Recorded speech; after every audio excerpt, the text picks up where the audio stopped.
Alhamdulillahi Rabbil Alameen wa salatu wa salam ala ashraf al-mursalin Sayyidina Muhammadin wa alihi wa sahabati ajma'in. Inshallah, what we shall be looking at today is Siyamu Yawmi Shak wa kadhalika Ruhiyatu Hilali Ramadan. That is fasting on the day of doubt. So it is called the name of the day of doubt because we are doubting if it falls on the 30th of Sha'ban or it falls on the first day of Ramadan. So it means when we count our Sha'ban to be 29, so the night of that 29, we would start searching for the crescent moon. But if the crescent moon is not sighted due to one reason or the other, it could be that the sky is cloudy and some other reasons like that. So if it happens like that, then automatically we have to do what? We have to count that Shaban to be 30. So this is a point of argument among the scholars. We have some scholars who said no, we have to count that Shaban to be 29 because Prophet Sallallahu said, "Fa'in gum alaykum faqduru lah." The Prophet Sallallahu said, if it becomes cloudy, then just make takdir. So takdir means that, according to some scholars, they said takdir means that making Shaban to be 29. Automatically, the next day will now be the first day of Ramadan. But Wallahu ta'ala alam, the most correct opinion is that when we count our Shaban to be 29, on the night of that 29, then it means if this moon is not sighted, because we found another hadith where Prophet Sallallahu said, فَأَكْمِلُوا الْعِدَّةَ ثَلَاثِينَ, and this is also an authentic narration that if you do not if you do not sight the moon on the 29th of Sha'ban, فَقْدُرُوا لَهُ, due to one reason or the other, for example, the sky becomes cloudy or some other reasons like that, then فَأَكْمِلُوا الْعِدَّةَ ثَلَاثِينَ, then we have to make our count to be 30. So it means on the 29th of Sha'ban, the 30th of Sha'ban is not permissible for somebody to fast because Prophet Sallallahu said, "La taqaddamu Ramadan, la taqaddamu bayna yaday Ramadan bi yawmin aw yawmayn illa rajulan kana yasumu sawmahu falyasum." So he said, Prophet Sallallahu said, "Do not precede Ramadan, a day or 2 days of Ramadan. Do not precede Ramadan with fasting." So it means when we have on 29th of Sha'ban, you are not even allowed to fast. Even 30th of Sha'ban, you are not even allowed to fast. He said, except somebody who is who habitually fast on these days. Maybe somebody that fasts on it Mondays and Thursday, or fasting Siyam Dawood, fasting on every other days like that. If it falls on that day, then it's permissible for you to fast. But if it does not fall on that day, if you are not the type that usually fasts on these days before, then it's not permissible for you to do or to fast on that day. These are the things that we need to understand. So that is number one.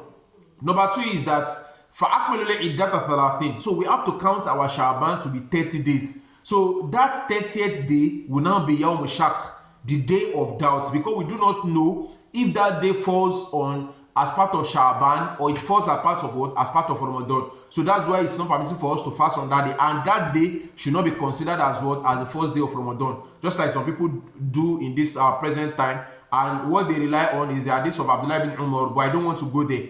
There are so many explanations behind that, which the time does not permit me to explain. But the Prophet ﷺ said, "Man sawma yawm shak," according to the hadith of Anas bin Malik, which he reported. He said, Prophet ﷺ said, "Man sawma yawm shak faqad asa Abul Qasim." Whoever fasts on the day of doubt. So it means if you fast on the 29th or on the 30th of Sha'ban, a day which you are in doubt, we are not certain if that day falls on the first day of Ramadan or it falls on the 30th of Sha'ban. If you fast on that day, then you have indeed offended Prophet Muhammad sallallahu alaihi wasallam. So it means we have to be very careful in that area. So siyamu yawm shak la yajuz. So fasting on the day of doubt is not permissible. So we have to be careful around that. Then secondly, we are not talking of searching for the moon. On the 29th of Sha'ban, it is part of everybody's responsibility to do what? To start searching for the moon. And when the moon is being sighted, we have to inform the people in authority, the Islamic ruler, the Islamic leader, which is the one that is general. Not that if we have like different states in a country now, somebody will not say, in our own states, this is our own imam. Another person will say, no, in our own state, this is our own imam. But what do we need to do is for us to look for the person that has a general authority, somebody that covers the whole of the state, that will make the announcement, and the announcement will be what? The announcement will be confirmed and will be obeyed by everybody. So this is the person that we need to obey, that will make the announcement. So we do not give it to individual. We do not fast based on our own thinking. Somebody says, I've sighted the moon now, and you start informing everybody that you can start fasting tomorrow because you believe you are the imam of the masjid, and you start informing people, I've sighted the moon, so you can start what? You can commence your Ramadan fast tomorrow. It's not permissible. You have to inform the higher authority, because during the life of Prophet Muhammad sallallahu alaihi wasallam, the evidence for it, Abdullah ibn Umar reported, he said, Tara anasul ilal. He said people went out searching for the moon. So that confirms to us that it is part of everybody's responsibility to start searching for the crescent moon of Ramadan. He said, Tara anasul hilal. People went out searching for the crescent moon. فَأَخْبَرْتُ رَسُولَ اللَّهِ صَلَّى اللَّهُ عَلَيْهِ وَسَلَّمَ. So the person that actually cited it was Abdullah ibn Umar. He said, I now approached the Prophet. I informed him that I have sighted the moon. فَصَوْمَ وَأَمَرَ النَّاسَ بِصِيَامِهِ. So the Prophet commenced his fast, and he also ordered the people that they should commence their fast as well. So that confirms to us that, so the scholar said, if we are able to find one person that has cited the moon of what? The moon of Ramadan. But for iftar, at the end of Ramadan, for us to go for Eid, for us to celebrate, then we have to see at least 2 witnesses. But for the starting of Ramadan, at least one person is sufficient. So to confirm to us that he has seen the moon, he will confirm to the authority. The authority will announce to everybody that they should do what? They should commence their fasting. So if the moon is not, if you sight the moon, and you sight the crescent moon, and you inform them that you have sighted the moon, but they do not believe you, what do you need to do? So the scholars have differed on this. Some said, since they have not believed you, maybe they ask you some question, but based on your answer, they are not convinced. So as a result of that, they do not accept that you have sighted the moon. Some scholars said, since it is like that, then you have to do what? You have to give up what you have cited. Because the Prophet said, As-sawmu yawma yasumu nas, wal-fitru yawma yuftiru nas. The fasting shall be commenced by everybody on the same day. Why some scholars said no? They said the person should do what? They said yasumu sirran. So the person would do what? He would fast on his own without informing other people, so that it doesn't cause chaos amongst the people. So he will fast on his own. Why he would do it secretly, not informing every other person. Wallahu ta'ala alam. So this I said, faman shahida minkum shahara falyasumu. If you have witnessed it, then you have to commence the fast. So that is it. So this is what some scholars have said. They have deferred over it. Wallahu ta'ala alam. So we should do what we should do. Wait for the ruler to make the announcement before we commence our fasting. That is number one. Number two is that we have some countries, they hardly have sunrise and sunsets due to their weather. So for those countries, they find it very difficult to sight moon. So what do they need to do? So the scholar said what they need to do is, if you look at the country, they may have some Islamic center or Islamic organization. So we can always consult with them to ask them if the moon has been sighted, so that we can commence our own fast. But if you find yourself in a country that they do not even have this in place at all, there is no Islamic center, no Islamic organization to ask, and the likes, then what do you need to do? They said we should do what? We should look at the nearest country to us. The nearest country, maybe you have another country like 2 hours or 3 hours, then we are going to work with their own sighting. But for you to work with their sighting, ma lam yakun unaka ikhtilaf al-matali'.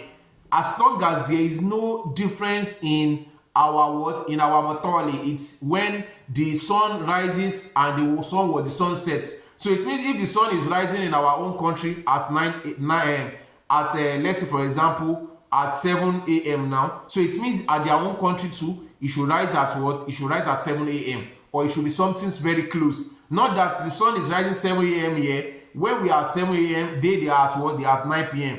For that we do not use it. So these are what we need to consider. So if there is no ikhtilaf al-matali, if they do not differ they have the same timing, the same weather and the like, then we can do what? We can fast based on their own sighting. So that is another thing that we can do. We pray to Almighty Allah to rectify our affairs. So now, the scholars usually say, Likulli baladin ru'yatuhum. All countries have their own sighting. So many times, a lot of people make mistake. They would say, moon has been sighted in Saudi Arabia, so automatically it becomes compulsory for those in America, it becomes compulsory for those in Canada to also start their own Ramadan fasting. I think that is wrong, though there is a difference of opinion among the scholars. But wallahu ta'ala alam, likulli baladin ru'yatuhum. Every country has its own sighting. So it means if the moon is sighted in one country, we don't use it in other countries, because all countries, they have their own sighting, they have their own sighting. So everybody needs to work with that. A good evidence of this was hadith of Quraib. Quraib traveled to Sham. When he got to Sham, to where Muawiyah was the governor of Sham. So when he got there on a Friday. So when he got there on a Friday, the moon was sighted, and they started Ramadan, because he traveled there in Sha'ban. So when he got there, it was the first day of Ramadan. The moon was sighted on Friday, and they commenced their fast. But before the end of Ramadan, he traveled back to Medina. So on getting back to Medina, he had conversation with Abdullah ibn Abbas. Abdullah ibn Abbas asked him, did you sight the moon? When did you sight the moon? He said, we sighted the moon in Sham on Friday. He said, Fasoma Muawiyah wa amara nasa bisiyam. So Muawiyah fasted. He commenced his fast. He also commanded the people that they should commence their fast. Abdullah ibn Abbas now told Quraib that, but we in Medina, we sighted the moon on what? On Saturday. So it means that we'll do what? We'll continue to make our own counts based on sighting, commencing our fast on Saturday. Quraib now asked him one question. He said, Allah taktafi bi ru'yati Muawiyah. Is it not sufficient? Does it not suffice for you to also use the sighting of Muawiyah? Abdullah ibn Abbas told him, he said, no. Akada amarana Rasulullah sallallahu alaihi wasallam. This is how the Prophet sallallahu alaihi wasallam has commanded us. This is what he has ordered us to do. The Prophet sallallahu did not order us that we should be using the sighting of another country. So it means if moon is sighted in your country, or moon is sighted in Saudi Arabia, is center of what? Is center of all Muslim. There is no Muslim that can do without Saudi Arabia. But if moon is sighted, there is not sighted in your own country. It does not make it compulsory on you that you have to start your own fasting. You have to wait for what? You wait for your own imam, for your own leader, organization leader to do what? To make an announcement that you should commence your fast. So inshallah, we'll stop here for now. We pray to Almighty Allah that Allah should rectify our affairs. أقول قولي هذا وأستغفر الله ولكم سبحانك اللهم وبحمدك أشهد أن لا إله إلا أنت أستغفرك وأتوب إليك. السلام عليكم ورحمة الله وبركاته.